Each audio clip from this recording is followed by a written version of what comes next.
ድመት ምርር አላት አሉ ቤት ውስጥ በአንድ ትልቅ አይጥ የተነሳ። እንደውም አሳዳሪዎቿ አድነሽ ቢ እኛ አንቺን ዘላለም የምንቀልበው ለመቼ ልናርድሽ ነው አድነሽ ቢ ብለው ሞራል የሚነካ ንግግር ሁሉ ተናገሯት።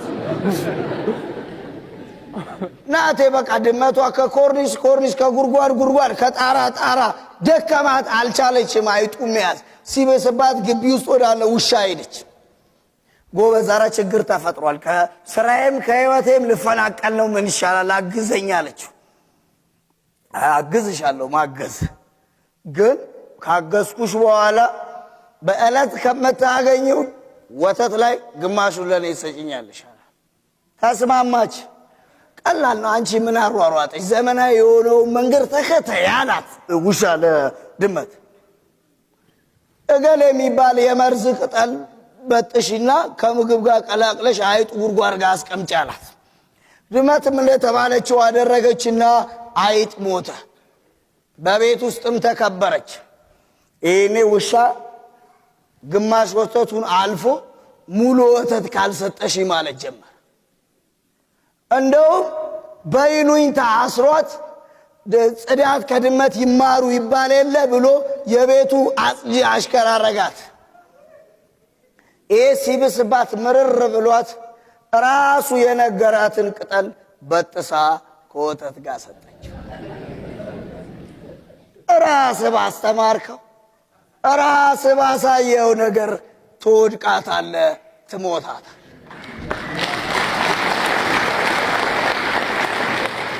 እውነቴን እኮ አንዱ ሰውዬ ሌባ ገብቶ ቤቱ ለመንፈስ አይነት ሌባውን እያሯሯጠው ነው ግቢ ውስጥ። ሌባው ሰውየውን 3 ዙር ደረበው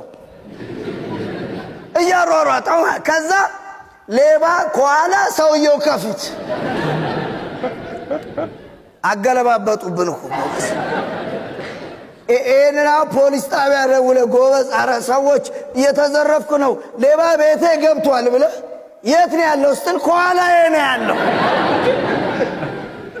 ታዲያ አንዱ አሉ በስትል መላሉ መንግስት አንጠፎ ነው የለመነው ስንዴ ገብቶ በላይ ገብቶ በመኪና ጭራውት ወደ ሌላ ሀገር ሲወስዱ ተያዘዋል። ምን እያረጋችሁ ነው ጎበዝ? ይሄ ለድሃው መጣ የእርዳታ ስንዴ ያረል እንዴ ሲባል ምን ቢሉት ጎረቤት ሄደ ልናስፈጭላቸው ነው።